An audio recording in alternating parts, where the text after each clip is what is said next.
Si tienen sus Biblias, por favor busquen la última sección de la carta de Pablo a Tito. Mientras lo buscan, escuchen las palabras de Dios al profeta Jeremías.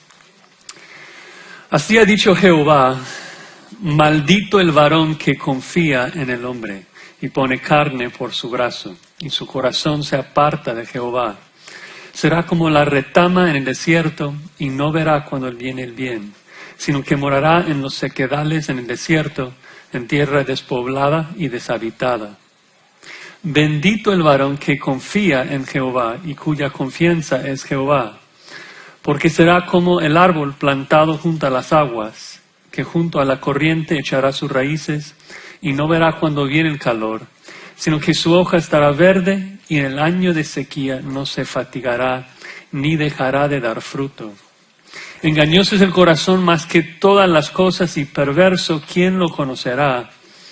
Yo, Jehová, que escudriño la mente, que pruebo el corazón, para dar a cada uno según su camino, según el fruto de sus obras. La verdad de que el hombre es como un árbol que da fruto es una de las ilustraciones más frecuentes que encontramos en las Escrituras. El salmista, Jeremías, Juan el Bautista, nuestro Señor Jesucristo, todos y muchos más usan ese ejemplo de un árbol que da fruto. Por sus frutos los reconoceréis, dice el Señor Jesucristo. El buen árbol produce buenos frutos, el árbol malo produce malos frutos. Es un tema muy importante el de que el hombre debe dar buen fruto. Somos llamados a abundar en el fruto del Espíritu, ¿no? Amor, gozo, paz, paciencia, benignidad, etc. Y es importante en particular porque Dios nos dijo en ese pasaje en Jeremías 17 de que Dios da a cada uno según su fruto, ¿no? Por eso somos llamados a vivir de tal manera que nuestras vidas abunden y que produzcan un beneficio para el que nos creó, algo agradable. Y la pregunta es, ¿cómo podemos hacer esto? ¿Cómo podemos llevar vidas que llevan fruto para el Señor, vidas fructíferas? ¿Cuáles son los medios apropiados para que seamos más fructíferos en nuestro servicio a Dios? Si pensamos en un árbol ahí en la tierra, sabemos qué es lo que se debe de hacer. Si le falta agua, hay que regarle. Si le falta fertilizante, pues le echamos, ¿no? Hay que sacar la hierba mala que le rodea para no se quite sus nutrientes. Hay que podarlo, hay que cuidar de él. Entonces, ¿cuáles son esos deberes cristianos que nos ayudarán a ser fructíferos en nuestro servicio? Bueno, aquí al final de la carta de Pablo a Tito, Pablo nos da 4 deberes que nos ayudarán a llevar fruto en la vida cristiana. 4 deberes. Primero, lo que debes de estudiar. Segundo, lo que debes evitar.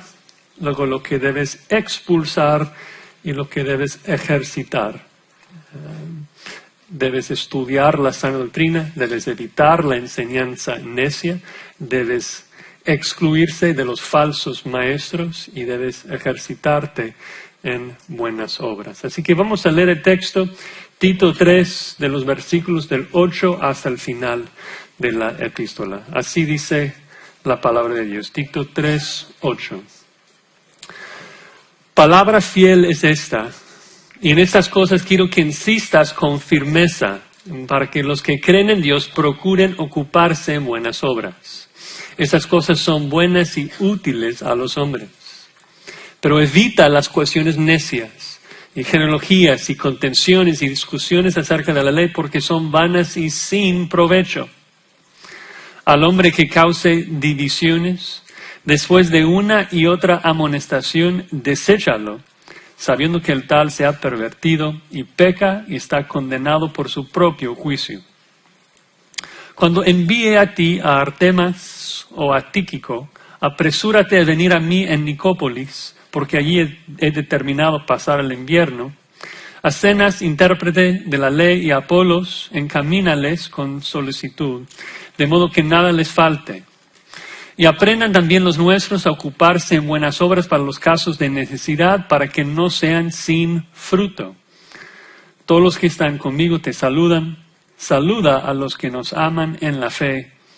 La gracia sea con todos vosotros. Amén. Vamos a pedir la ayuda del Señor. Padre, te damos gracias por la bendición de poder abrir y leer tu palabra, y pedimos de que tú hagas tu obra en nosotros, que tu Espíritu Santo nos ilumine, que nos dé capacidad y energía para ponerla en práctica. Queremos vivir vidas que te agradan a ti, queremos vivir vidas fructíferas para tu gloria y para tu honra. Y sabemos de que solamente es por tu gracia y tu poder en nosotros, tú que pones en nosotros tanto el querer como el hacer, tú que has preparado de antemano las buenas obras para que podamos andar en ellas. Así que gracias por todo lo que haces en nuestras vidas, y es en el nombre de Cristo que oramos. Amén. Amén. Bueno, el primer deber es lo que debes de estudiar. Vean ahí en el versículo 8 que Pablo empieza con esa frase: palabra fiel es esta.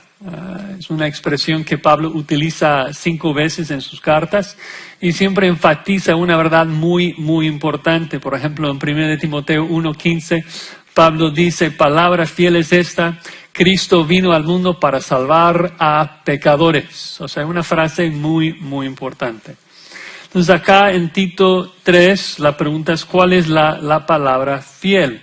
Bueno, se refiere al párrafo anterior, ¿no? Lo que Pablo acaba de explicarnos en Tito 3, de que Dios nos salvó por misericordia, que Dios nos salvó cuando éramos pecadores, que la salvación es por gracia, ¿no? Que hemos llegado a ser herederos, o sea, hijos de Dios por la gracia de Dios. Versículo 7, para que justificados por su gracia. Es una palabra fiel, digno de recibir toda nuestra atención, ¿no? Y obviamente, aunque de manera explícita se refiere a lo que acaba de decir, por implicación se refiere a cualquier sana doctrina, cualquier palabra, cualquier enseñanza bíblica que trate con la realidad de quién es Dios, un Dios de misericordia, y lo que Él ha hecho por nosotros al redimirnos. Toda la verdad de Dios en ese sentido. Y Pablo dice a Tito: quiero que insistas en esas cosas, quiero que enfatices esas cosas. Que tu ministerio, Tito, sea dominado, sea caracterizado por enfatizar la enseñanza de la sana doctrina de la gracia de Dios. Insistir con firmeza es una sola palabra en griego que habla de decir algo con dogmatismo, de no permitir que alguien te desvíe de decir la verdad, no estar dispuesto a conceder, ¿no? Tienes que insistir, dice Pablo. Si la gente quiere o no quiere. Y vemos esto en varias cartas de Pablo, ¿no? La importancia de insistir, de predicar sin importar lo que la gente quiera o pida. Se acordarán un libro atrás, en 2 Timoteo 4, que Pablo dice a Timoteo, ahí en 2 Timoteo 4:1, te encarezco delante de Dios y del Señor Jesucristo, que juzgará a los vivos y a los muertos en su manifestación en su reino, que prediques la palabra, que instes a tiempo y fuera de tiempo, redarguye, reprende, exhorta con toda paciencia y doctrina, porque vendrá tiempo cuando no sufrirán la sana doctrina, sino que teniendo comezón de huir, se amontonarán maestros conforme a sus propias concupiscencias y se apartarán de la verdad. No importa lo que la gente quiera escuchar, Pablo dice a Timoteo. Tú predica la palabra. Dice lo mismo a los corintios, que los judíos piden señales, que los griegos piden sabiduría, pero no importa lo que la gente quiera. O sea, predicamos a Cristo y Él crucificado. Hay que insistir en enseñar la verdad. Cada pastor tiene ese deber. Cada pastor tiene ese deber celestial de predicar la verdad de Dios. No hace encuestas para ver lo que la gente quiere escuchar. Tiene un mandato divino, ¿no? De predicar la palabra. Dices, bueno, Josías, o sea, veo cómo esto te aplica a ti como pastor, pero ¿Cómo llegas de eso a que nosotros debemos estudiar la palabra? Bueno, llego así. Piénsalo, si Dios manda a que los pastores insistamos en predicar la sana doctrina, es porque el pueblo de Dios tiene el deber de escuchar la sana doctrina, de estar expuesta a la sana doctrina. Es implícito.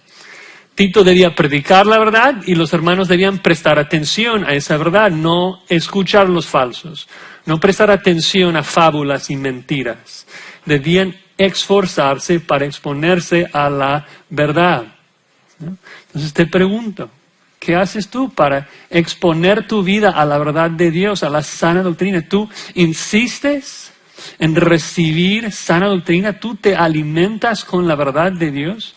¿Estás en la palabra? O sea, no puedes llevar fruto si tu vida no está expuesta a la verdad de Dios. Es lo que nos santifica, es lo que nos capacita para servir a Dios.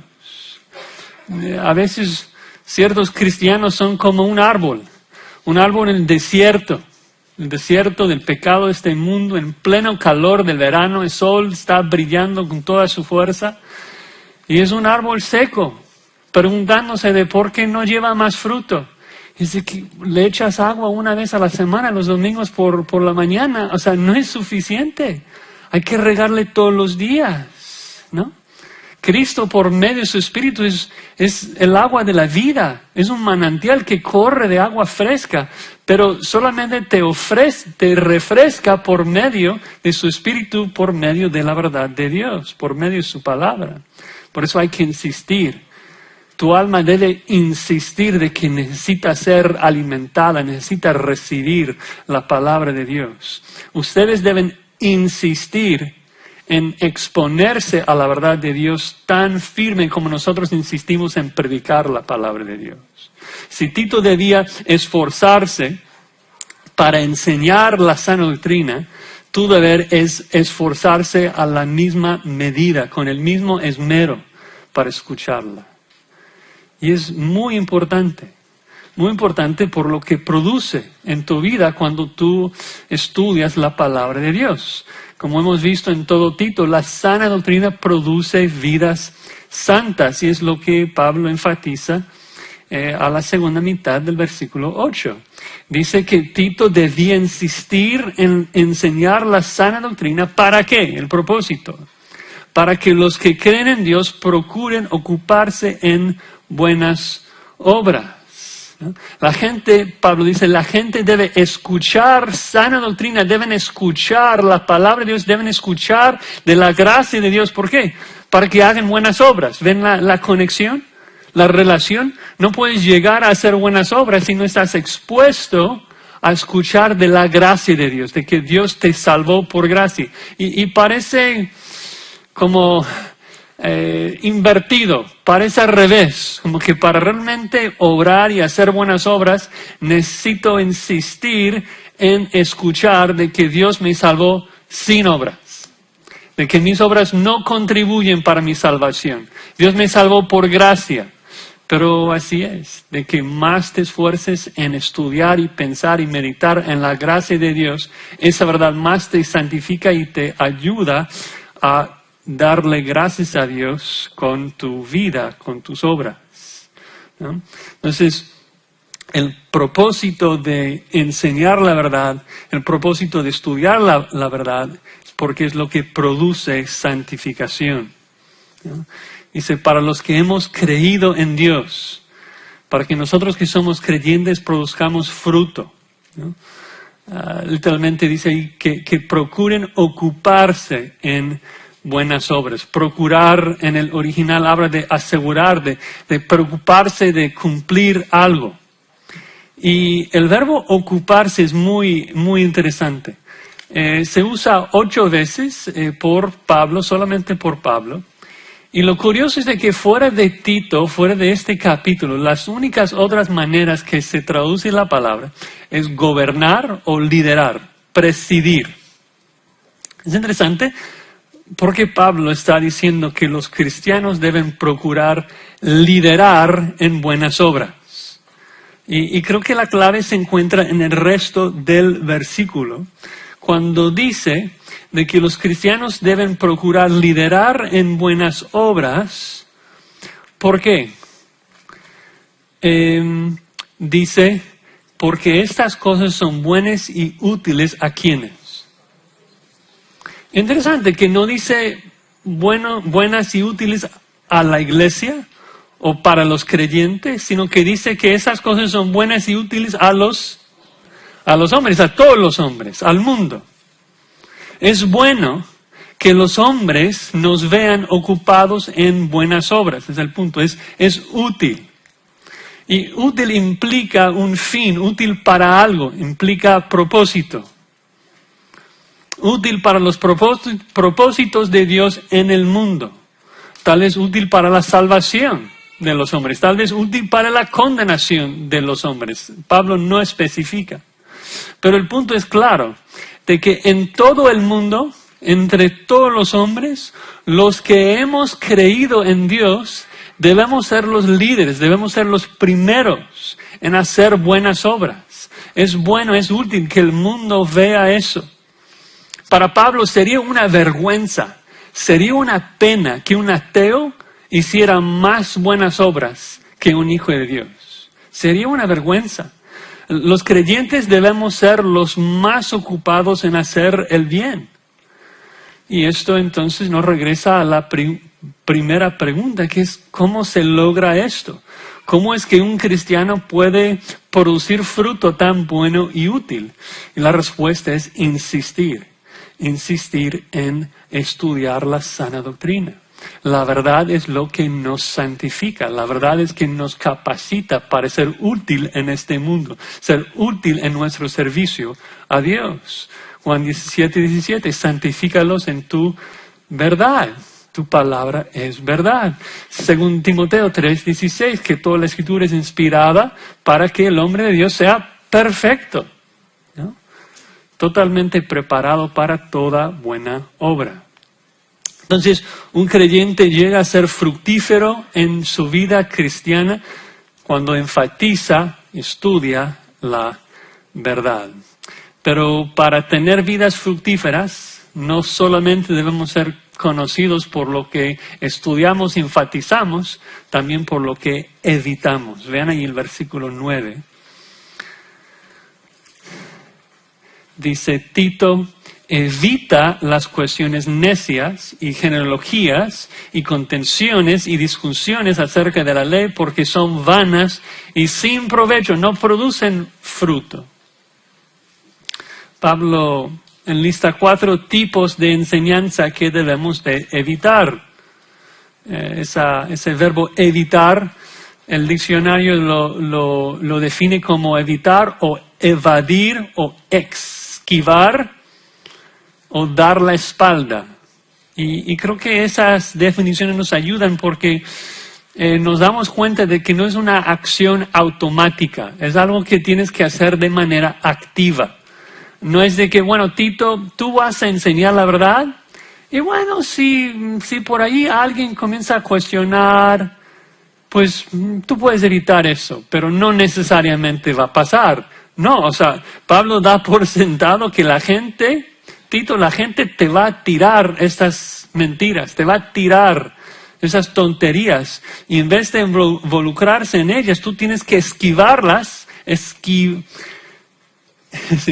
esquivarlas de manera intencional, de manera a propósito, ¿no? Tú tienes que dar la espalda a esas falsedades. Creo que lamentablemente aún entre cristianos es fácil comenzar a hablar de cosas que realmente no edifican, ¿no? Leemos la Biblia y no siempre contesta a todas nuestras curiosidades, así que comenzamos a especular. Y pasamos tiempo hablando de las partes blancas de la Escritura, las cosas entre las líneas, en vez de ocuparnos en lo que dice, con las letras negras, ¿no? Comenzamos a inventar sistemas teológicos y comenzamos a debatir, y con el paso de tiempo estamos hablando más de invenciones humanas que la exégesis de la palabra de Dios. Eso no debe ser, eso no edifica. Entonces Pablo dice a Tito, evita lo que no edifica. evita lo que no es provechoso.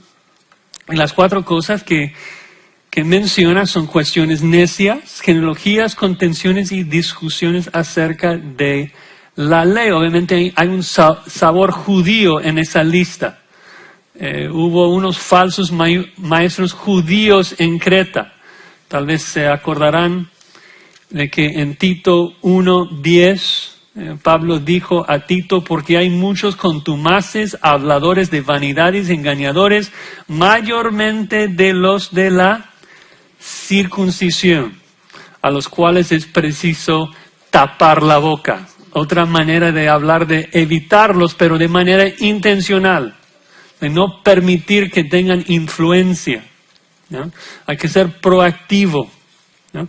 Proactivo en no escuchar lo que se aparte de la sana doctrina. Primera mención, esas controversias, esas cuestiones necias, tontas. Se traduce también como especulación o incluso disputas. Una disputa. Así se traduce en 1 Timoteo 1:4, en un pasaje paralelo, en donde Pablo dice que los hermanos no deben prestar atención a fábulas y genealogías interminables que acarrean disputas. O sea, hablar de cosas que la palabra de Dios no dice simplemente produce peleas, produce contienda, no produce fruto, no produce santificación, ¿no? No se trata de pelear sobre temas que no edifican. Otra cosa que no edifica, genealogías. Ahora, obvio, las genealogías de la Escritura son útiles, son inspiradas por Dios y nos santifican. Entonces Pablo no se refiere a eso. Sabemos que toda la Escritura es inspirada y es útil. Entonces Pablo está más bien hablando de una práctica judía de alegorizar a las genealogías, de buscar simbología, buscar inventar doctrinas en base a ciertos números y cierta cantidad de genealogías. Y Pablo dice, eso no edifica. Esos mitos y especulaciones no nos santifican. Agrega contención. Se trata de pleito, conflicto, un pecado que debemos de evitar, ¿no? El siervo de Dios no debe ser contencioso, ¿no? Claro que vamos a hablar la verdad de Dios, claro que vamos a tratar de convencer a ciertos hermanos si no conocen la sana doctrina, pero no peleamos con nuestros hermanos, no buscamos pleito con nuestros hermanos. Lamentablemente hay pastores que no toman eso a pecho, que ven sus ministerios y se conocen por sus controversias, se conocen por sus pleitos, por sus contiendas, y no debe ser así. Un pastor debe ser conocido por que enseña la palabra de Dios, ¿no? Que no busca el pleito. Y finalmente Pablo dice discusiones acerca de la ley. Y obviamente la ley es perfecta, es edificante. Pablo se refiere a discusiones de cosas que la ley no enseña. Discusiones acerca de la simbología o de las implicaciones de ciertas leyes. ¿Qué es lo que ese sacrificio representa, simboliza? ¿Qué tan largo deben ser nuestros franjes azules? O sea, ¿qué representa esto? Y hacer eisegesis, o sea, poner cosas en la Escritura en vez de extraer lo que está ahí de manera explícita.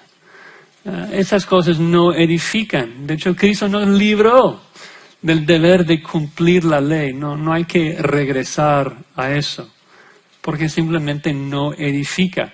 No edifica. Son vanas, dice Pablo, vanas y sin provecho. No producen fruto, no producen buenas obras. Vano es, o sea, algo inútil, incluso dañoso, sin provecho, ¿no? Literalmente infructuoso. Y lo quiero enfatizar un poco porque estoy viendo en particular con alumnos que están aplicando para el seminario de que hay mucha influencia judía entre latinos en estos días. Y es muy peligroso, hermanos, es muy peligroso. Tenemos que evitar eso, ¿no? La ley con todos sus símbolos, era la sombra de Cristo. Pablo dice a Timoteo, evita profanas y vanas palabrerías porque conducirán más y más a la impiedad y su palabra carcomerá como gangrena. Es decir, es peligroso esto. O sea, ¿qué porcentaje del Nuevo Testamento se dedica para confrontar a los judaizantes? No debemos permitir que esto entre en nuestra iglesia, ¿no? Tenemos a Cristo, la sustancia. ¿Por qué queremos regresar a la sombra? ¿Por qué queremos celebrar cosas culturalmente judías? No tiene sentido regresar a la ley. Sé que he usado esta ilustración antes, pero es como si estás frente a tu novia, está literalmente enfrente de ti, y luego vas ahí y besas la sombra de ella en la pared en vez de ver a ella. O sea, es ridículo, no tiene sentido. Si tienes a Cristo, ¿por qué quieres regresar a la ley judía? O sea, un shofar, un cuadro no tiene más valor que una guitarra simplemente porque es judía. Entonces tenemos que pensar realmente en lo que edifica. Lo que edifica es Cristo por medio de su Espíritu, como es revelado en las Escrituras. Entonces debemos evitar estas cuestiones, esas discusiones, esos pleitos que tienen que ver con la ley que realmente no producen santidad.